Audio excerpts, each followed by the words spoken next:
House No. 47 sat on the quietest street in the suburbs of Seattle, hidden among ancient pines and the fog of March. To others, it was nothing more than an old house, its wooden walls bleached gray, its backyard overgrown with ferns.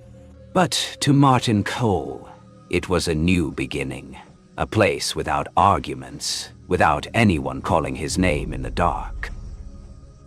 The day he moved in, the neighbors greeted him with tired smiles and offered only one remark. That house, if you listen carefully, it has plenty of stories to tell. Martin simply smiled. He didn't believe in haunted houses, nor in the whispered tales that clung to this neighborhood. Martin Cole moved in on a gray morning, when fog still coiled around the hills behind the city. He had driven nearly 4 hours to reach this secluded suburb, a place where people still hung wind chimes and locked their gates with old chains. The house stood solitary among the pines, its white paint faded to ash, its upper windows like pale eyes gazing down. He chose it for the silence. After the divorce, Martin wanted only a place where no one called his name, where there were no emails, no co-workers, no past. House No. 47 was listed for a price so low it felt suspicious, but the only explanation given was the previous owner died suddenly. Martin didn't ask further. Other people's pasts had nothing to do with his collapsing life. At first, everything seemed ordinary. He unpacked, cleaned, rearranged each room. The house carried the damp scent of old wood, but after a few days it blended into the air. Familiar, almost welcoming, as if it had been waiting for him. When he climbed the stairs, the boards bent faintly under his feet, releasing soft groans, the only sound in an otherwise suffocating quiet. At night, the house became different. No cars, no footsteps from neighbors, only the wind seeping through the cracks, dragging in a cold, wet breath. Martin often woke in the middle of the night without knowing why, his heart pounding as if he'd been startled awake by a sound he couldn't remember. He'd switch on the light, but the weak yellow glow only made the room feel more foreign. Once, he thought the floor trembled slightly, as though someone had taken a step downstairs. He went to check. Everything was in place. But when he returned, his alarm clock had frozen at 2:47 a.m., the second hand twitching but unable to move forward. By the fifth night, Martin began hearing something faint within the walls. Very soft, like fingernails scratching at wood. He pressed his ear against it and noticed a rhythm.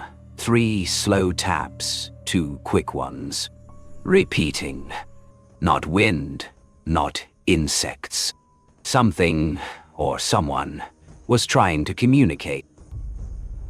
Martin stepped back, staring at the smooth gray wall. No cracks, no water stains.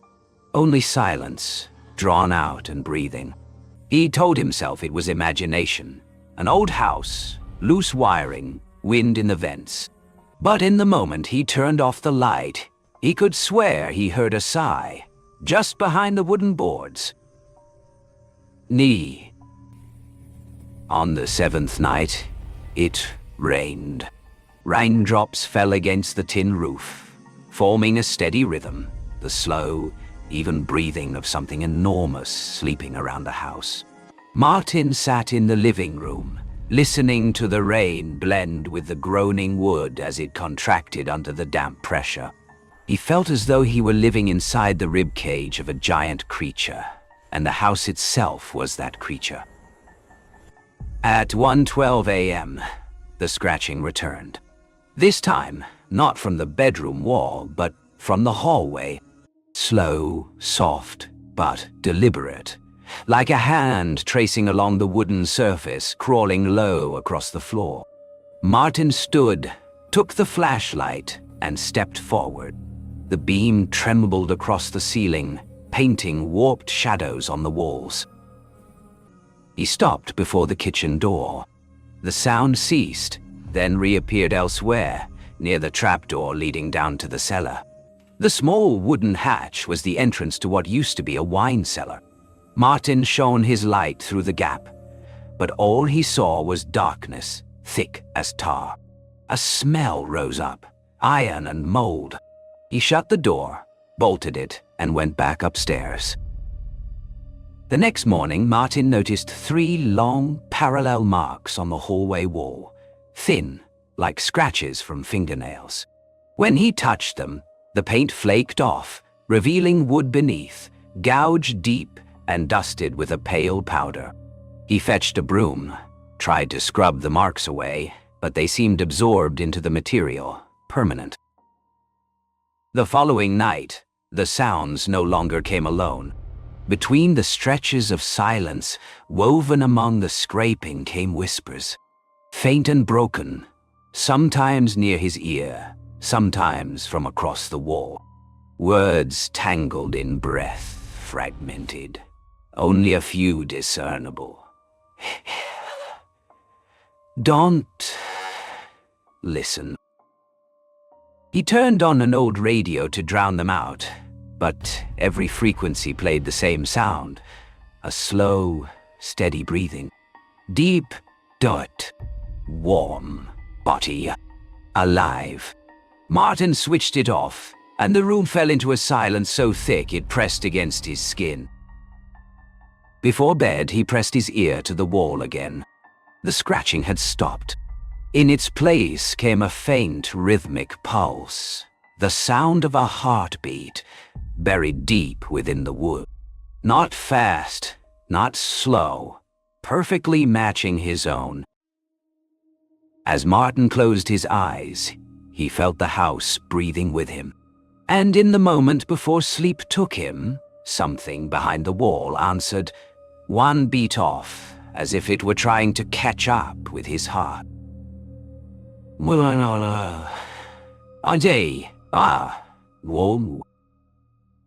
Morning came, and the house was soaked in mist. Pale sunlight filtered through the old curtains, turning into a dull, sickly glow, the color of a dead man's skin. Martin sat with a cup of coffee, staring at the wall before him, the one where he'd heard the beating the night before. The wood looked smooth, unbroken, yet he felt it flex subtly, as if it moved with the house slow breathing. He decided to investigate.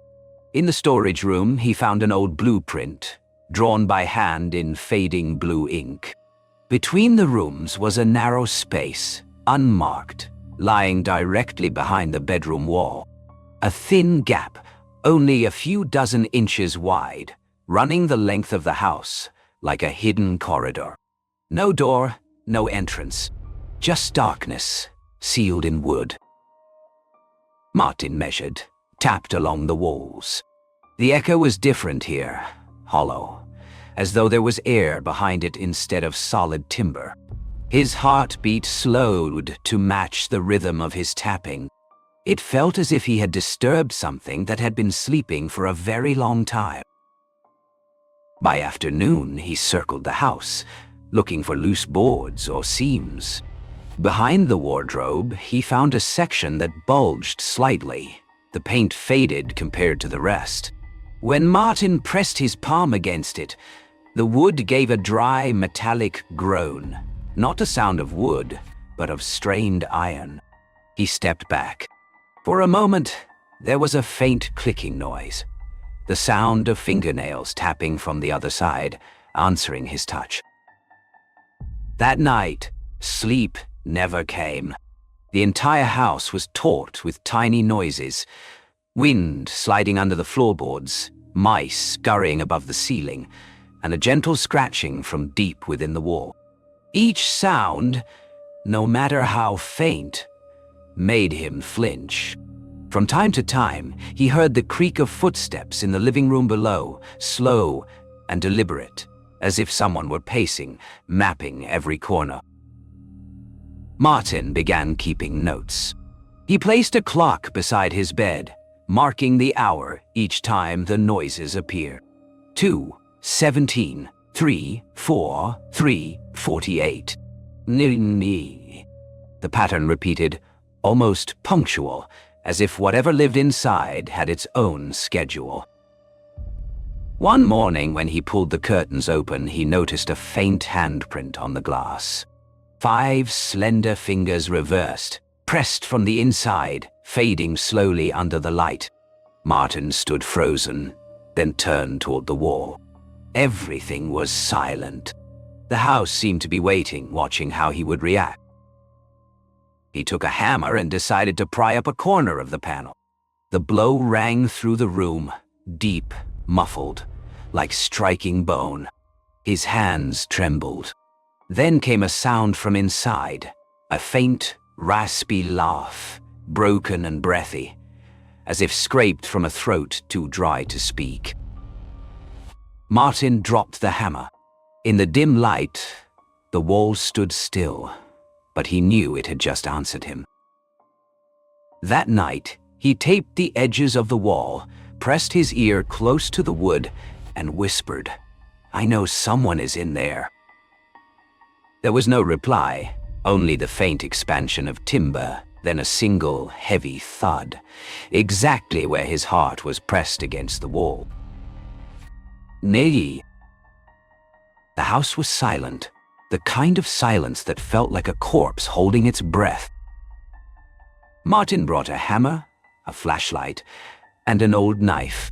The morning air was thick. Every movement felt slow and heavy, as if happening underwater. He stood before the wall, where the strips of tape from the night before still clung to the surface. Beneath the cloudy adhesive, patches of paint had begun to swell, as though something underneath was pushing outward. He scraped the paint away and struck the wall for the first time. A crack rang out, not loud, but strange, echoing like the blare of a horn from deep underground. He struck again and again. Each blow tore splinters free, dust spinning through the beam of light like drifting ash.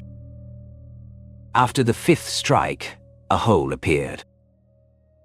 The opening was narrow, just wide enough for the beam of a flashlight. Martin aimed it inside, revealing only wood-old wiring and a dark, irregular stain that looked like dried blood. The smell hit him instantly. Damp rot mixed with something sharp and metallic, the stench of rust and decayed flesh. He peered closer. Deep inside, against the far wall, something caught the light. Fabric.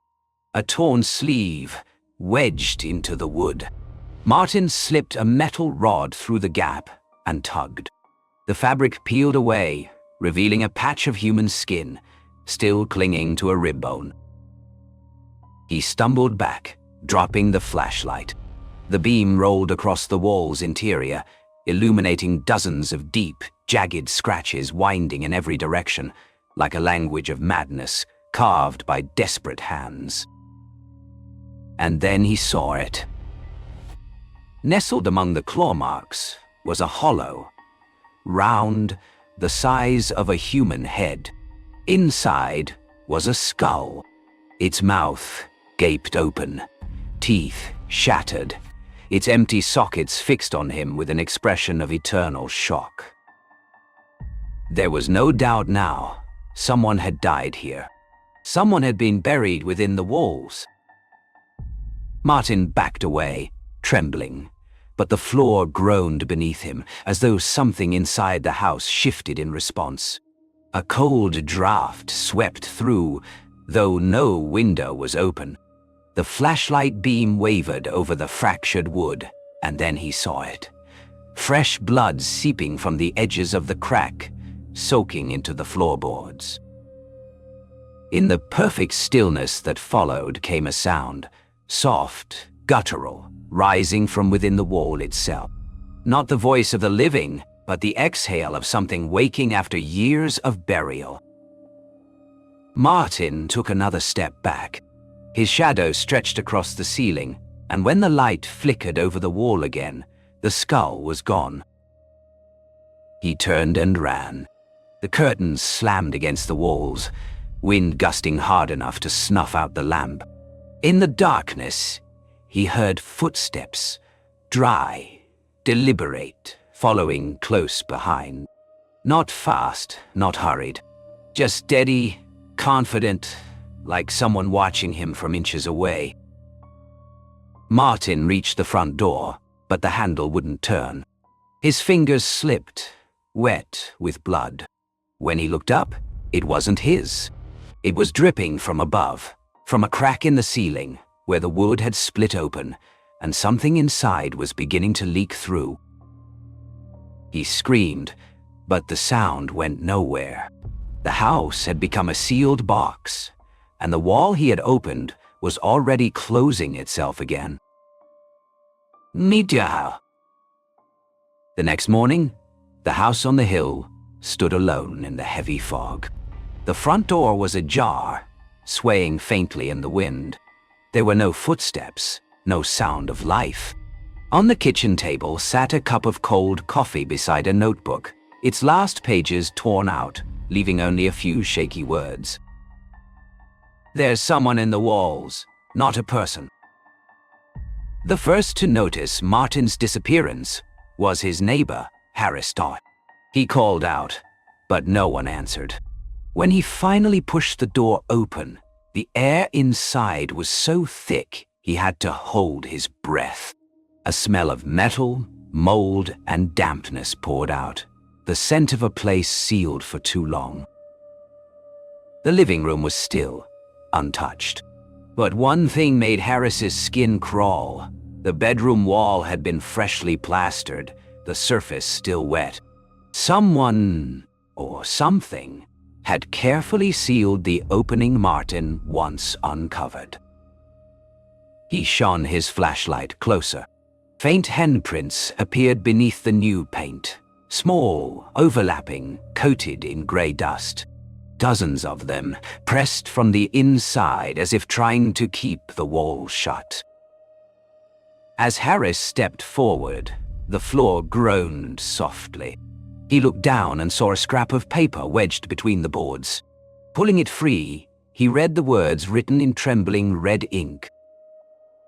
If you hear knocking, don't answer. Inside the wall, air seeped through the old cracks, carrying something that sounded almost like breathing.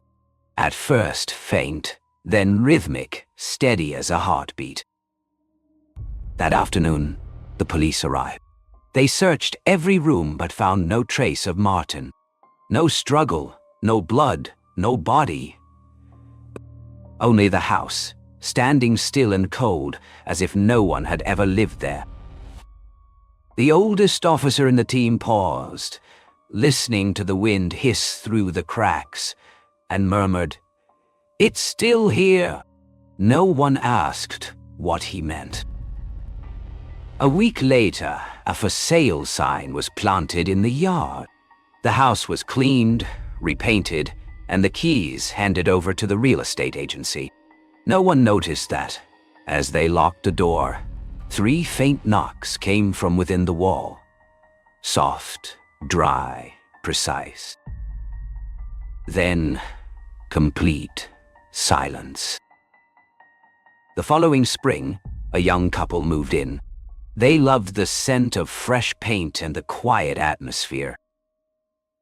That first night, the wife woke in the dark, touched the wall beside her, and smiled. She said she could hear someone whispering her name from inside. Her husband laughed, saying it must have been her imagination. In the darkness, the paint where her hand had rested began to swell. "Danny!"